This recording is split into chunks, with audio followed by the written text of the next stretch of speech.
تحياتي. معانا الآن مليم راس أبو الهول، إصدار عام 1957 1376. جمهورية مصر، كان جمهورية مصر فقط، كانش فيه اسم العربية لسه انضاف. معمول من سبيكة من الألمونيوم والبرونز، ولون نحاسي.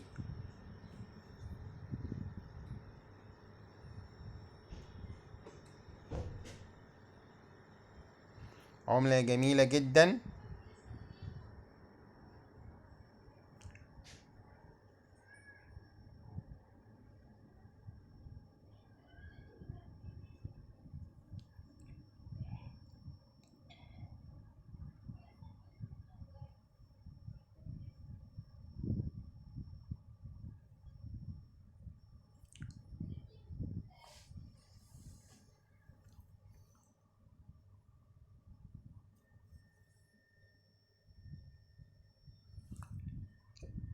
نرجو ان حضراتكم تعملوا لايك للفيديو اذا اعجبك، وفي حالة لو يعجبك شيل الفيديو يا ريت تعمل لي ديسلايك.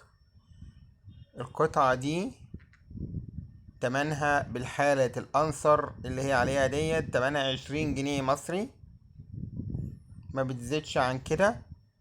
في حالة طبعا لما بتقل الجودة بتاعتها والحالة بتاعتها سعرها بيقل، لكن الحالة ديت بالسعر 20 جنيه في حالة لو أنصر.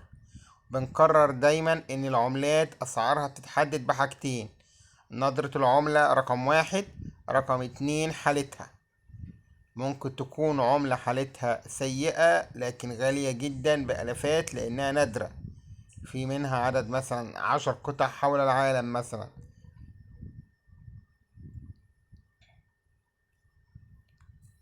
لكن طبعا دي موجود منها قطع كتير، وديت الحالة بتاعتها زي ما احنا شايفين.